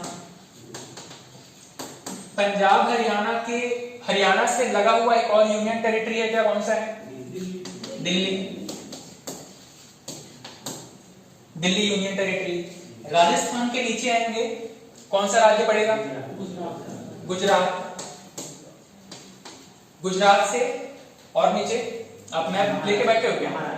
ये बढ़िया काम था। महाराष्ट्र। इसीलिए मैं कहूं कि इतने टैलेंटेड कैसे आ गए आप। ठीक है, आपका महाराष्ट्र। अच्छा, टीचर को ये नहीं होनी चाहिए ध्यान कि कौन क्या कर रहा है क्लास में। ठीक, गुजरात से नीचे है महाराष्ट्र। गुजरात और महाराष्ट्र के पूर्व की तरफ चले तो, गुजरात महाराष्ट्र के पूर्व की तरफ चले तो मध्य प्रदेश के ऊपर यूपी। यूपी उत्तर प्रदेश से शुरू करें, यूपी उसके नीचे आपका मध्य प्रदेश, उसके बाद में उसके नीचे, ठीक है, यूपी एमपी, उसके पूर्व की तरफ यूपी के पूर्व की तरफ एक राज्य आपका बिहार, और यूपी बिहार के नीचे, यूपी और बिहार के जस्ट नीचे एमपी से लगा हुआ आपका छत्तीसगढ़।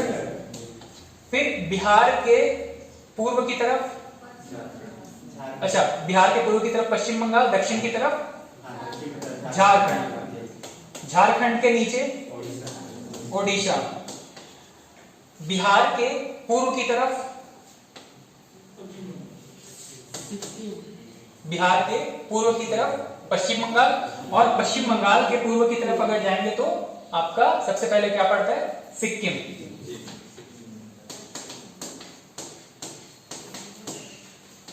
ठीक, हमारा लगभग मध्य भारत तक का कवर हो गया होगा। मध्य प्रदेश से नीचे आना शुरू करेंगे, जब झारखंड हो गया, उड़ीसा हो गया, अब मध्य प्रदेश से नीचे आएंगे तो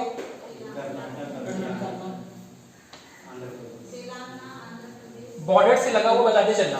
सबसे पहले अगर नीचे की तरफ आएंगे तो आपका तेलंगाना पड़ेगा, तेलंगाना के पूर्व की तरफ आंध्र प्रदेश, जिससे अलग होकर के तेलंगाना बना था। ठीक, उसके बाद में और नीचे की तरफ चले तो कर्नाटक। कर्नाटक कहां पे है आपका? महाराष्ट्र के नीचे। ठीक, कर्नाटक के बाद में, कर्नाटक से नीचे आएंगे तो कर्नाटक से लगा हुआ एक राज्य है, कौन सा? गोवा। गोवा से नीचे आएंगे तो केरल।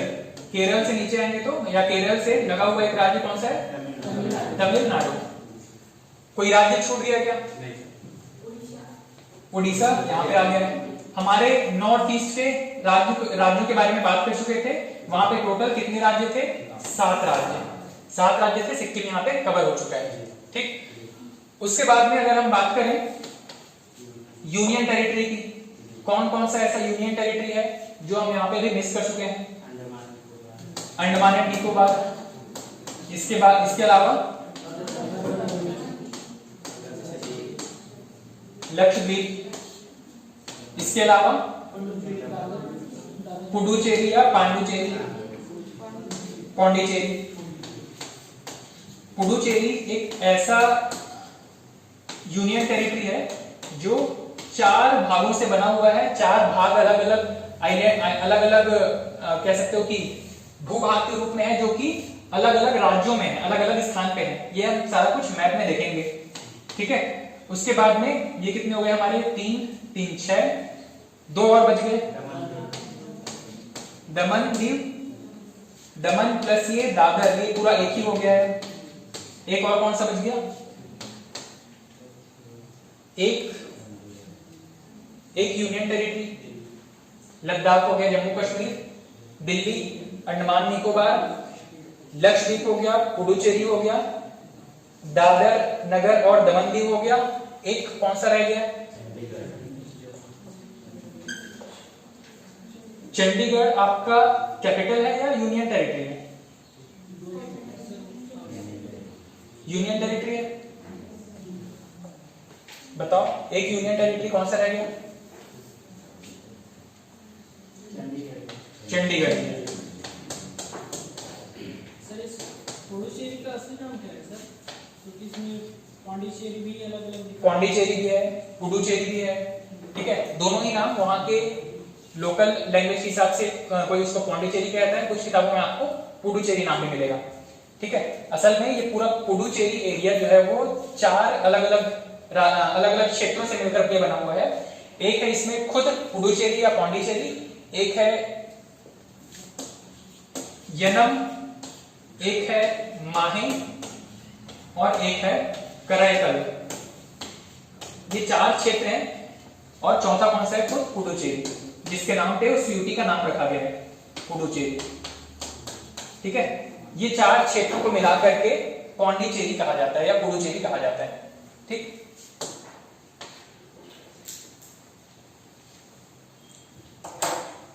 चलिए कुछ नोट लिखने की शुरुआत करते हैं। और सबसे पहले आप हेडिंग डाल दीजिएगा भारत का भूगोल। भारत का भूगोल में सबसे पहला चैप्टर हेडिंग डालिएगा भारत की सामान्य जानकारी या भारत का सामान्य परिचय।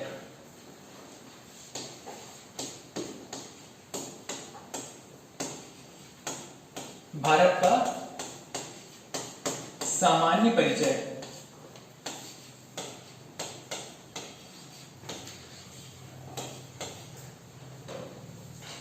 भारत का सामान्य परिचय।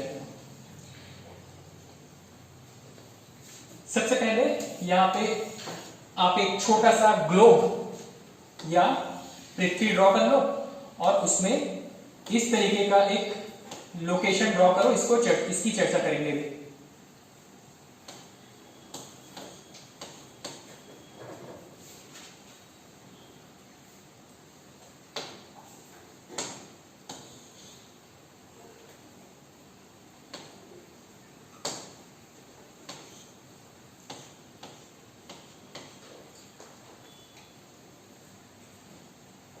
ये क्या बता रहा है? ये जो छोटा सा सिंबल आपने ड्रॉ किया, ये बता रहा है पृथ्वी पर भारत की स्थिति।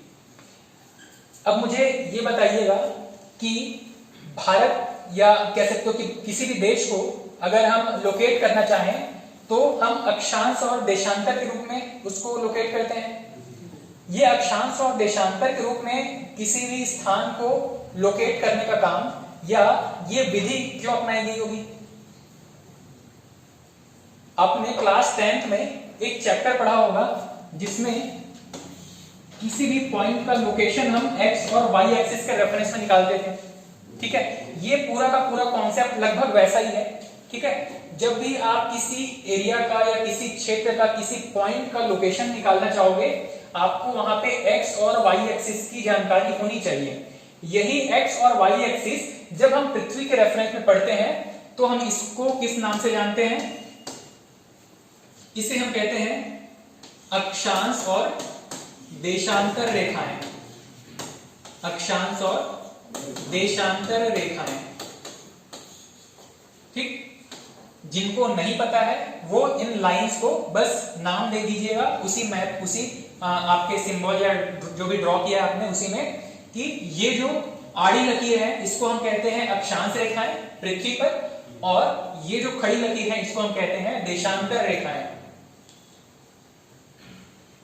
इंग्लिश में इसको कहा जाता है लॉन्गिट्यूड, इसको कहा जाता है लैटिट्यूड।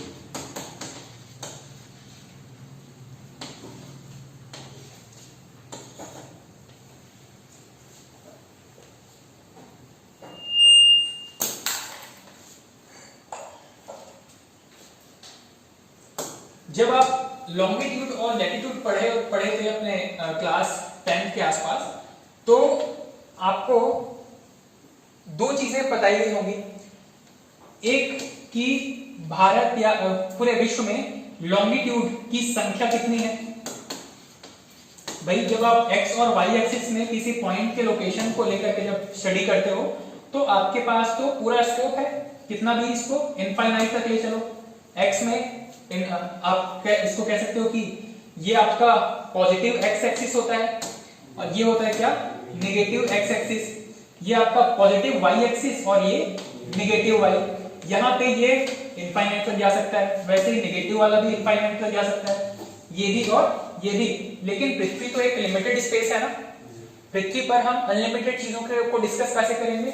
तो यहाँ पे लॉन्गिट्यूड और लैटिट्यूड की कुछ संख्या निर्धारित है, फिक्स है, ठीक है। तो ये जो निर्धारित संख्या है वो कितनी है? किसी भी लॉन्गिट्यूड और लैटिट्यूड को जब आप पढ़ रहे हो तो आपको ये पता होना चाहिए कि पृथ्वी पर इनकी कुल संख्या कितनी है। लॉन्गिट्यूड और लैटिट्यूड की कुल संख्या कितनी है? अच्छा, मैं दो ऑप्शन देता हूं, एक तो है 180 और दूसरा है 360। कौन सा किसमें ये बता दो कम से कम। 180 लॉन्गिट्यूड है या लैटिट्यूड है? अक्षांश है या देशांतर है? हाँ, ये दो नंबर्स हैं, दोनों ही आंसर करेक्ट हैं। एक लॉन्गिट्यूड के लिए है, एक लैटिट्यूड के लिए है। हाँ, एक जो है वो अक्षांशों की संख्या बता रहा है और दूसरा देशांतर रेखाओं की संख्या बता रहा है। देशांतर मतलब ये वाली जो संख्या है वो कितनी है? 180। देशांतर 360। अच्छा, देशांतर 180 वाले कितने हैं? हाथ उठाओ। 180 देशांतर रेखाएं, ठीक, देशांतर 180। आप लोग नोट करते समय ध्यान दीजिएगा या ठीक से उसको नोट कीजिएगा। देशांतर रेखाओं की कुल संख्या कितनी है? 360। नोट कर लो। पहला लाइन, पृथ्वी पर देशांतर रेखाओं की कुल संख्या 360 है, जबकि अक्षांशों की कुल संख्या 180 है।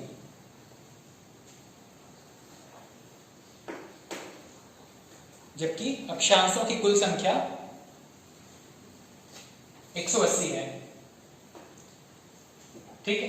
अक्षांश और देशांतर रेखाएं क्या है? ये इमेजिनरी या कह सकते हो कि काल्पनिक रेखाएं हैं जो कि उसी कॉन्सेप्ट पर आधारित है जैसे कि आपने एक्स और वाई एक्सिस वाला पढ़ा। इसकी जरूरत क्या है, इंपॉर्टेंट क्या है? किसी भी पृथ्वी पर किसी भी लोकेशन को जानकारी प्राप्त करने के लिए इसकी जरूरत पड़ती है, एक्स और वाई एक्सिस की जरूरत पड़ती है। उसी एक्स और वाई एक्सिस को पृथ्वी के रेफरेंस में हम अक्षांश और देशांतर रेखाएं कह रहे हैं, ठीक है। अब नेक्स्ट पॉइंट लिखिएगा, भारत पृथ्वी के उत्तरी गोलार्ध में, भारत पृथ्वी के उत्तरी गोलार्ध में और पूर्वी देशांतरों के मध्य स्थित है। भारत पृथ्वी के उत्तरी अक्षांश में और पूर्वी देशांतरों के मध्य स्थित है।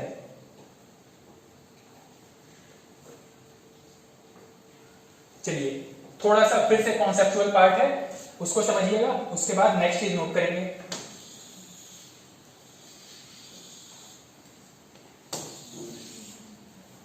मैंने अभी आपको एक लाइन लिखवाया कि भारत की स्थिति, ये भारत के लिए ड्रॉ किया गया था, ठीक है। ये भारत के लिए ड्रॉ किया गया था। यहां पे भारत की स्थिति बताई जा रही है कि भारत की स्थिति पूर्वी उत्तरी गोलार्ध में और पूर्वी देशांतरों के बीच स्थित है। इन गोलार्धों की जानकारी के बारे में अगर हम बात करें तो ये जो पूरी पृथ्वी है इसको हम ठीक दो भागों में अगर डिवाइड करें तो ये जो आपका अक्षांश रेखा है जिसको कि हम कहते हैं 0 डिग्री अक्षांश रेखा, ठीक है। इस 0 डिग्री से जैसे जैसे आप ऊपर बढ़ते जाओगे 1 डिग्री 2 डिग्री ऐसा करते करते ये जो नॉर्दर्न पोल है, उत्तरी ध्रुव है, इसको हम क्या कहते हैं 90 डिग्री अक्षांश। और उसी तरीके से जब दक्षिण की तरफ आप बढ़ते जाओगे 1 डिग्री 2 डिग्री करते हुए तो वैसे ही ये आ जाता है कहां तक 90 डिग्री दक्षिणी ध्रुव तक। 90 डिग्री कहां पे आएगा?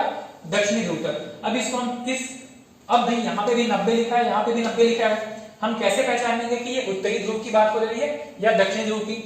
तो ये 0 डिग्री के जैसे जैसे आप ऊपर बढ़ोगे इसको हम कहते हैं 1 डिग्री, एन फॉर नॉर्थ की तरफ, नॉर्थ को डिनोट कर रहा है। और ये क्या हो जाएगा आपका साउथ, ये क्या है, आपके पृथ्वी को दो भागों में बांटा जा रहा है इस 0 डिग्री अक्षांश रेखा की सहायता से। इस अक्षांश रेखा के ऊपर जितना भी एरिया है, 1 डिग्री हो, 2 डिग्री हो, 3 डिग्री हो, इसको हम कैसे डिनोट करेंगे, तो 1 degree north, 2 degree north, 3 degree north, इस तरीके से। ठीक है, उसी तरीके से जब साउथ की बात करेंगे तो यहाँ पे 1 डिग्री साउथ, 2 डिग्री साउथ या 3 डिग्री साउथ। ठीक, उसी तरीके से जब आप इन देशांतर रेखाओं की बात कर रहे हो, देशांतर रेखाओं की बात जब हम करें तो यहां पे ये आपका क्या है, एक 0 डिग्री देशांतर, और इस देशांतर के पश्चिम की तरफ जितने भी देशांतर हैं, 1 डिग्री, 2 डिग्री, 3 डिग्री, इनको हम कैसे डिनोट करेंगे, 1 डिग्री वेस्ट। कैसे डिनोट करेंगे, 1 degree west.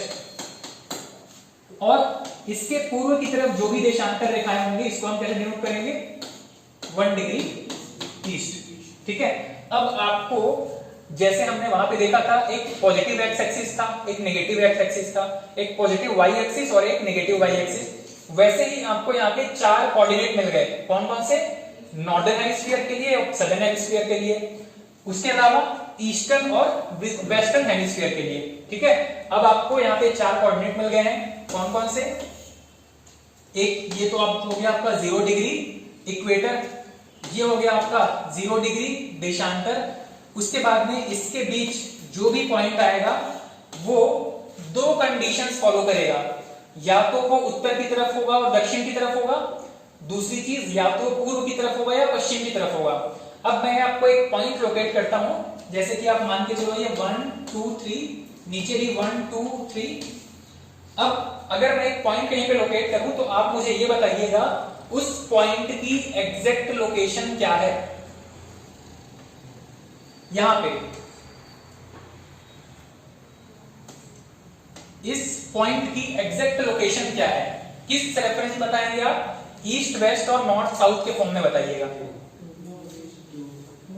2 degree, 2 degree east, 2 degree east. अभी आपने ईस्ट और वेस्ट का डेफिनेशन कैसे समझ लिया, ईस्ट और वेस्ट के लिए तो मुझे ये भी ड्रॉ करना पड़ेगा ना, तब तो आप बताओगे कि 0 डिग्री के ईस्ट में है या वेस्ट में है। ये तो सिर्फ अभी नॉर्थ और साउथ की बात हो रही थी। ठीक है, अब आप मुझे बताइएगा कि इस पॉइंट की लोकेशन क्या है। वैसे ही यहाँ पे क्या होगा, ये 0 था, ये 1 2 हो जाएगा, ये क्या होगा 1 और इधर 2।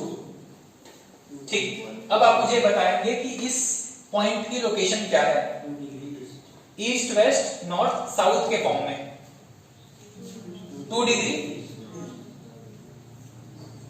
2 डिग्री नॉर्थ है या साउथ है, वेरी गुड, 2 डिग्री नॉर्थ। क्यों, क्योंकि अगर पृथ्वी के हम ऊपर की बात करें, ये वाला पूरा का पूरा हिस्सा आपका किसमें आएगा, नॉर्दर्न हेमिस्फीयर या उत्तरी गोलार्ध में आता है। ये वाला पूरा का पूरा हिस्सा किसमें आएगा, दक्षिणी गोलार्ध में या सदर्न हेमिस्फीयर में आता है। ठीक है, इसको कहते हैं दक्षिणी गोलार्ध और इसको कहते हैं उत्तरी गोलार्ध। भाई वही चीज तो मैं यहाँ पे रेप्लिकेट किया, कॉपी किया। ये एक 0 डिग्री था, इसके ऊपर जितना हिस्सा है वो किसमें आएगा, नॉर्थ में, इसके नीचे की तरफ जितना हिस्सा है वो साउथ में आएगा। ठीक है, अब यहाँ पे दूसरी चीज, इसका एक इस लोकेशन को एक दूसरा रेफरेंस पॉइंट क्या होगा, ईस्ट और वेस्ट के रेफरेंस में। इस 0 डिग्री के, क्योंकि ये पूर्व की तरफ है, ठीक है, इसको हम क्या कहेंगे, 1 डिग्री ईस्ट। अब इस लोकेशन का प्रॉपर कोऑर्डिनेट, अगर सेना की तरफ से आप सेना भर्ती हो जाएंगे, हेलीकॉप्टर पे बैठे हैं, आपको एक मिसाइल गिराने का निर्देश दिया गया है, भाई जवान इस लोकेशन पे आपको एक मिसाइल गिराना है, बॉम्ब गिराना है।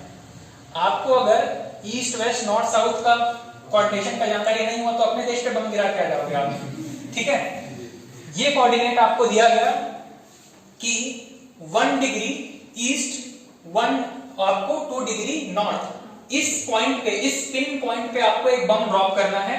आपको इस जगह का लोकेशन पता चलना चाहिए कि आप किस डायरेक्शन में जा रहे हो। ठीक है, अगर आप इस 0 डिग्री देशांतर के पूर्व की तरफ हो तो इसका लोकेशन क्या होगा, इसका लोकेशन अब हो जाएगा 1 डिग्री ईस्ट 2 डिग्री नॉर्थ या साउथ, अभी भी कुछ लोगों को साउथ आ रहा है, नॉर्थ। इस पॉइंट की एग्जैक्ट लोकेशन अब क्या है, 1 डिग्री ईस्ट 2 डिग्री नॉर्थ, ठीक है।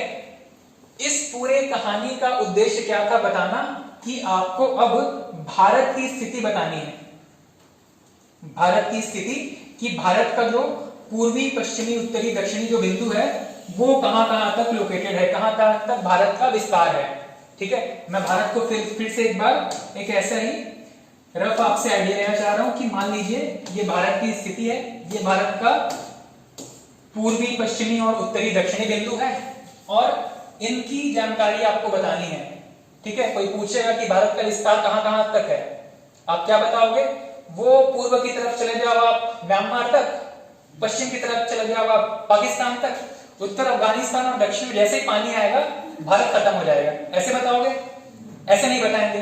हम क्या करेंगे, एग्जैक्ट लोकेशन बताएंगे कि भारत की स्थिति या भारत का जो अंतिम बिंदु है वो इस अक्षांश या देशांतर पे खत्म हो जाता है, भारत का पश्चिमी बिंदु इस अक्षांश या देशांतर पर खत्म होता है, उत्तरी बिंदु और दक्षिणी बिंदु इस पर्टिकुलर अक्षांश या देशांतर पे खत्म हो जाते हैं, ठीक है। ठीक, नेक्स्ट पॉइंट आप नोट कर लो, भारत के पूर्वी और पश्चिमी उत्तरी दक्षिणी बिंदु के बारे में। नेक्स्ट पॉइंट नोट कीजिएगा, भारत का विस्तार, भारत का विस्तार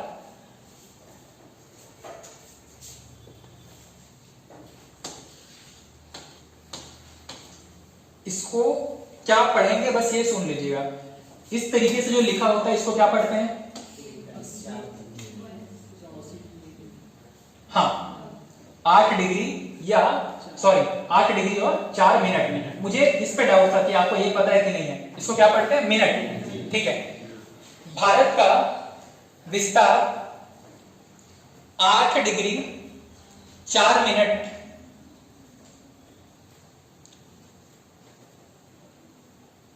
उत्तरी अक्षांश, भारत का विस्तार 8 डिग्री 4 मिनट उत्तरी अक्षांश से 37 degree 6 minute, 37 degree 6 minute Bharat का विस्तार 8 डिग्री 4 मिनट उत्तरी अक्षांश से 37 डिग्री 6 मिनट उत्तरी अक्षांश तक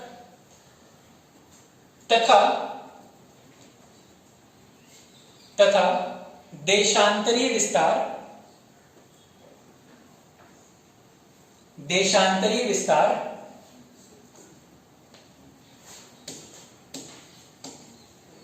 68 डिग्री 7 मिनट 68 डिग्री 7 मिनट से लेकर 97 डिग्री 25 मिनट तक है।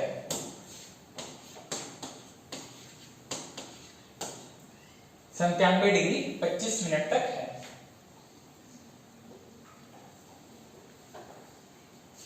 ठीक, भारत का जो विस्तार है वो कहां से कहां तक है, 8 डिग्री नॉर्थ से लेकर के लगभग 37 डिग्री नॉर्थ तक और 68 डिग्री ईस्ट से लेकर के 97 डिग्री ईस्ट तक।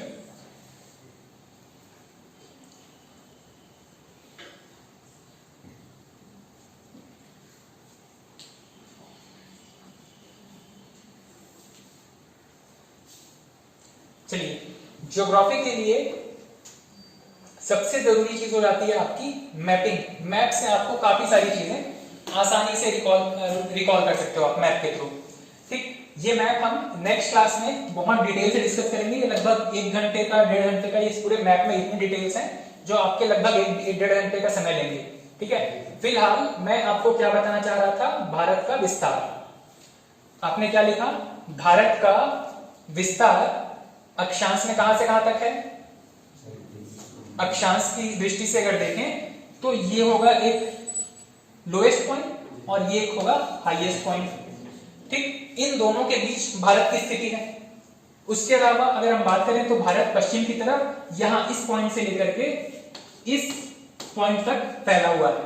अब हम क्या कहेंगे कि भारत का विस्तार 8 डिग्री, लगभग 8 डिग्री से लेकर के 37 डिग्री नॉर्थ तथा 68 से लेकर के 97 डिग्री ईस्ट के बीच में फैला हुआ है।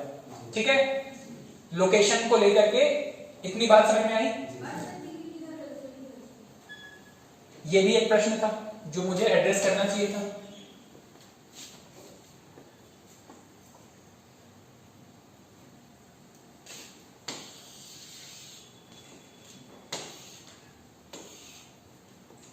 ये आपका 0 डिग्री अक्षांश रेखा हो गया, पृथ्वी को दो बराबर भाग में बांटने वाली रेखा, और ये भी एक 0 डिग्री हो गया जो कि कहां से गुजरती है? 0 डिग्री, ये जो देशांतर रेखा है कहां से गुजरती है? इसके पीछे की स्टोरी भी सुन लो। जब ये सोचा गया होगा कि पृथ्वी पर हम इस तरीके से लोकेशंस को ट्रेस करेंगे कि कहां पे ईस्ट है, कहां पे वेस्ट है, तो जनरली कोई किसी भी जगह पर किसी चीज की जब खोज होती है तो उस जगह को सम्मान देने के लिए वहां का नाम उसके साथ जोड़ दिया जाता है। ठीक है, वैसे ही जब इस 0 डिग्री की खोज हुई थी तो या खोज ना कहें कि 0 डिग्री का कॉन्सेप्ट जब यहाँ पे लाया गया या अक्षांश और देशांतर का कॉन्सेप्ट जब लाया गया तो यहाँ पे एक देश है ब्रिटेन या यूके, यूनाइटेड किंगडम। यहां पे एक जगह है जिसको हम कहते हैं ग्रीनविच। आप सभी मोबाइल यूज करते हो, मोबाइल में कभी कभी आपको टाइम सेट करने की जरूरत पड़ती है कि किसी जगह पर किसी दो जगहों के बीच में कितना टाइम का डिफरेंस है। वहां पे आपको एक ऐसा लेटर लिखा हुआ मिलेगा GMT। ये क्या चीज है? Google map time, very good. और हाँ सर,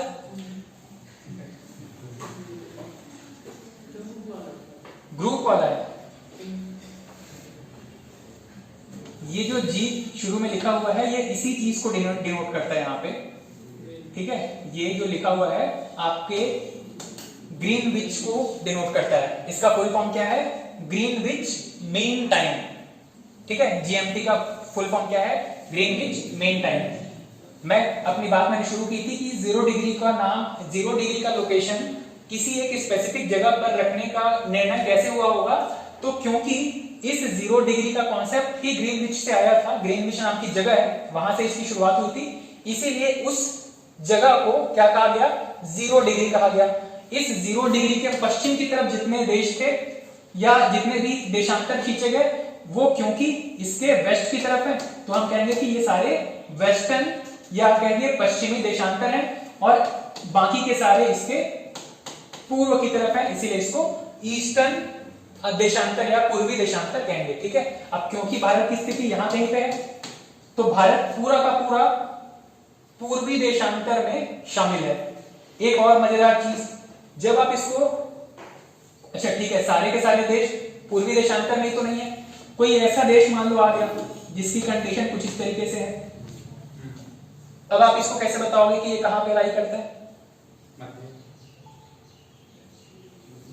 जब भी आप इसको बताओगे तो नंबर्स तो कुछ मिल जाएंगे आपको, फला फला अक्षांश और देशांतर के बीच में आप ये कहोगे कि इस पर्टिकुलर अक्षांश से आगे क्या लगाओगे आप? ईस्ट, और यहां पे क्या लगाओगे? वेस्ट। यहां पे आप कहोगे कि ये नॉर्थ, सॉरी यहां पे अब ये नॉर्थ नहीं रह गया, अब ये कहां पे आ गया है? पूरा का पूरा साउथ में आ गया है। ठीक है, और ये वाला हिस्सा भी साउथ में आ गया है। तो हम कहेंगे कि इसकी एग्जैक्ट लोकेशन क्या है? पर्टिकुलर ईस्टर्न लोकेशन से लेकर के इस पर्टिकुलर वेस्ट लोकेशन तक, और इस पर्टिकुलर सदर्न लोकेशन से लेकर के इस पर्टिकुलर सदर्न लोकेशन तक इसकी स्थिति है, भौगोलिक स्थिति है। ठीक,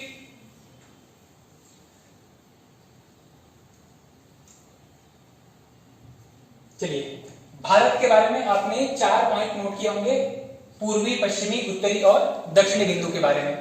एक सबसे इंपॉर्टेंट पॉइंट और है, उसको नोट करिए, फिर आज की क्लास खत्म करते हैं।